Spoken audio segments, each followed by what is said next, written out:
Hey everyone, Ryan with Love Farm and thehomesteadconsultant.com. Today I'm in the orchard here at Love Farm. You can see those trees behind me. I've got a couple of them right there, right there, right there. Several more as well that we're going to be planting today. And I wanted to cover how I do it, how I've kept almost all of our trees in our orchard alive for 3 years, even though they were clearance trees. I think most of them we got for $3 from Walmart. They're varieties I wanted, so that was a good start. But how I plant them makes a big difference, and I wanted to show people some tips and tricks on planting trees properly so that they do well and grow quickly and don't get stunted growth, so they put out fruit sooner. And I've got a few things that I wanted to start with. Turn off the news and build a garden. Just my neighborhood and me. We might feel a bit less hardened. We might feel a bit more free. The first thing that I wanted to say is don't follow the directions. I had an interesting conversation with Nick from Homegrown Liberty, Nick Ferguson. He and I both agree that you should be basically making these trees bear roots, like meaning knock all the dirt off of the roots before planting them. And as we were discussing this, he made a comment that I hadn't really thought of before. But basically, when you get the trees, they have directions or instructions on how to plant them oftentimes, and it basically involves digging a hole, taking the tree straight out of the pot and putting it right into the ground. And that is the worst thing you could do, especially in clay soils, but especially with cheap trees. You want to get the roots as clean and clear as possible. And what he had said that I didn't think of before is, what do you think these really cheap tree companies want? And it's pretty clear. They want you to buy more trees. And if your trees die quickly, you're going to come back next year and buy more trees. And a few of them will inevitably do okay, but you're going to have to buy a lot of them to get there, rather than making them all live and all thrive. So today I want to show you how to make them thrive. All right, first things first, when you pull these trees out of the pot, you're going to notice these roots running around them. Oftentimes those roots actually go in and cut into or go around the trunk of the tree. This is what's called being root bound. We want to knock off all the excess and get these roots unbound so that they're not going around each other. In some cases, these roots are going to be so bound or so close together that it's not a healthy situation for the tree.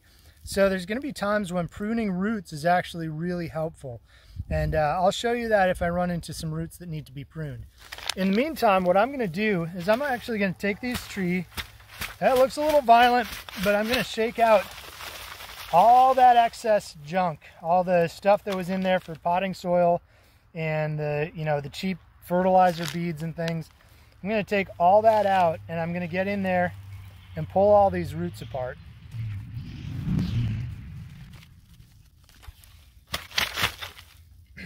After I've separated them a ways and pulled out all the roots that I feel like might be girdling the trunk and actually choking off the tree, then I'm going to shake it out more.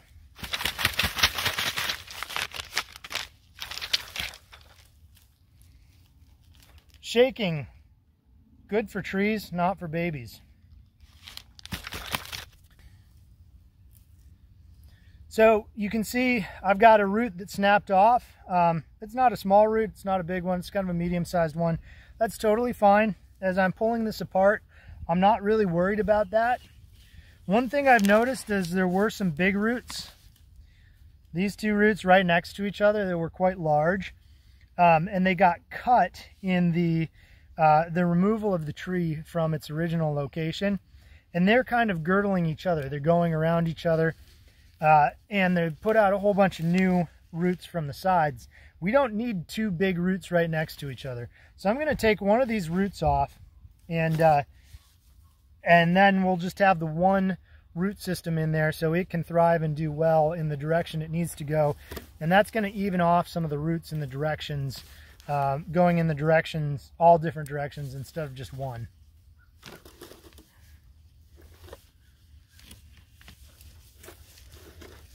So in my case, you could use a pruning shears. I don't like to get my pruning shears in the dirt because then we're going to have more fungal issues.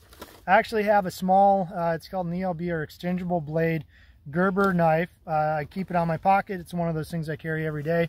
But I can put a new blade on it. I like the hardened blades that have a dark edge where they've actually heated them to harden them and they cut better, especially in this case. And I like to use that to get these roots off. That way I'm not destroying a pruning shears. And it's also something that I just have on my person all the time anyways. So you can see in there where I took one of those roots out, there were two that were just wrapped around each other. That'll help this tree do a lot better. The next thing I wanted to mention is the hole that I'm putting this tree in. I pre-readied this hole. It's quite a bit larger than the root mass of the tree. I'm planting in clay soil, so this is more important here, but it's also important really anywhere. Clay soil just accentuates the need for it.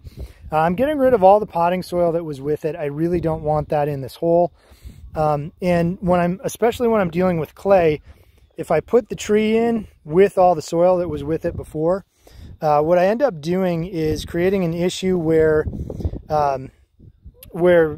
water can get into this hole, but because it's clay, it can't get out. So that's why I primarily use clay to pack back in around the roots of the tree. Another thing that I use is a handful of this. This is the slow compost out of our chicken coop and run. So we do a deep litter method, and I put wood chips in the run. And so the chickens, along with the food and the things that we throw them, dig it in, and the wood chips break down into a compost. This isn't fully ready as far as true compost, but what it's going to have is a ton of fungal matter in it. And the soil that we're putting the tree into was a previous hay field where the soil was pretty damaged. So we're trying to just give a jump start to the fungal life in the soil. So what I'm going to do is I'm going to take a handful of this, throw it in the hole. And then as I get the tree in and the roots set and the soil in, when I get closer to the top, I'll throw a little bit more in. And I'll do that on several occasions as I get this tree filled in. Now that I've got my hole dug and my compost in the bottom of the hole, I'm going to put the tree in and start filling in around it. Now, you're going to have some of these longer roots, and on some trees you're going to have even longer roots that might be quite long that you'd pulled out from that bundle. What you're going to do with those is you're going to pull those out as you fill in. I'm going to start with the tree a little bit lower than it's going to end up, and I'll show you the reason in a few minutes.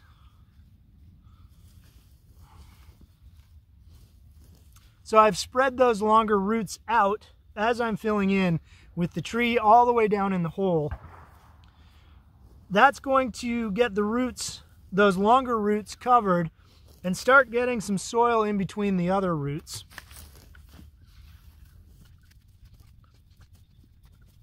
So now I'm actually packing in the soil in around some of the roots, even though the tree's still lower than I'd like it to be. And you should be able to see from there, oh, it's Jack, from that vantage point that the tree's still down in this hole quite a ways. When we finish, we want the crown, that's those first couple of roots, to be just above the ground level. So I'm actually going to start shaking this gently and bringing it up. And what's happening as I do that, yeah, hi buddy. What's happening as I do that is the longer roots are staying towards the bottom and being held down by the dirt. And some of these roots that were kind of still a little bit bound are getting pulled down with the dirt as I go. Jack, seriously? Yeah? Okay. So I'm going to keep lifting this up a bit, slowly and gently, and then filling back in with dirt underneath it. And so those low roots are now going to be down deep in the soil where moisture is more easily and readily available for the tree, and so watering is going to be less. And as I mentioned before, I'm filling in with the same soil that I took out of the hole as opposed to the potting soil that came with it. This will create a situation where the tree is sitting in a hole with the soil that came from this area. It will help the tree adapt faster. It'll help its roots get into the main soil around the hole that you dug.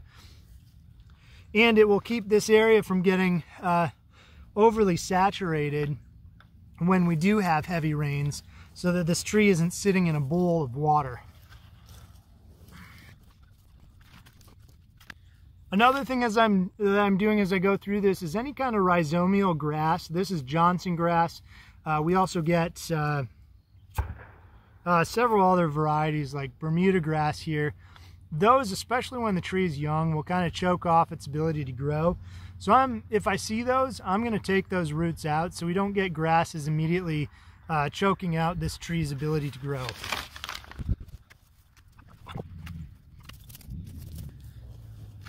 I'm taking another handful of compost to put in here before I finish filling it.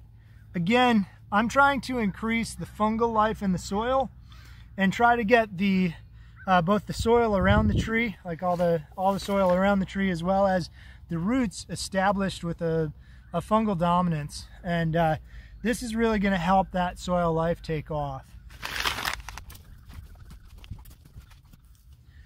Now you can see that I'm a little bit lower than I still should be, because that crown is still a little bit underground, and that's on purpose. Now what I'm going to do is like what I did before, pull it up, just shake it a little bit as I pull it. And that gets that crown right here above the ground. I'm going to put a little bit more dirt in a couple of spots. I'll pack it in, add some more soil, and then I'll be done other than watering. So that's pretty much it. Your tree is now planted. You've done the right things that it needs to grow well and be healthy. So now keep it watered. Your watering will be less than if you did it any other traditional way, but you still need to keep it watered consistently. Getting it to be just slightly stressed can actually help increase its ability to put roots down. So overwatering will cause an issue as well. Keep it watered, but not too watered. Give it a little bit of time in between watering. So once a day, and then for maybe a week after that, you might start spreading it out more. Some other things to consider are planting in the late fall, early winter, planting in the very early spring. Basically, anytime the tree is dormant and you can dig in the ground is probably a good time to plant. You can see we have some leaves left on the tree, but it's right on the verge of dormancy because of the temperatures and daylight hours now. So I'm confident that this one will do well, even though it might be a good idea to let it sit a little bit longer. Another tip or trick as far as money savings is these trees. This one I got for 10 bucks. A lot of the trees around here I got for $3 because they were bought at the end of the season. And they were bought at the end of the spring season. We can't plant in the middle of summer, especially in Tennessee. They just bake and die. So what we did was we actually took the plants, we put them in the shade on the east side of a building or under a large tree by the trunk of that large tree. So most of the day they got shade, they got a little bit of sun when it wasn't real intense, and we kept them carefully watered. Every day they got watered. They were taken really good care of until the late fall, early winter, when we actually planted them. That made a huge difference in their ability to survive. By most measures, I mean, I posted that I gotten all those plants on, some permaculture Facebook group or something, and what I got back was, they're gonna die. You should never buy plants from a big box store. Those clearance plants are just gonna die. That's all you'll get with those. They're never gonna live. They're never gonna be healthy. Well, all but a couple of them out of the 40 that we got, 40 or more that we got, lived and are doing well. So that's kind of a testament to that. You really can make these plants do well. You can take cheap plants. You can take box store plants. and they'll still do well. So I wanted to share that all with you. I hope you found it important and helpful, the information that was in this video. If you'd like help from me on your homestead, look up thehomesteadconsultant.com. You can find some more information about the services that I provide so I can help you directly on your homestead. And the other thing that I do is Love Farm Tennessee.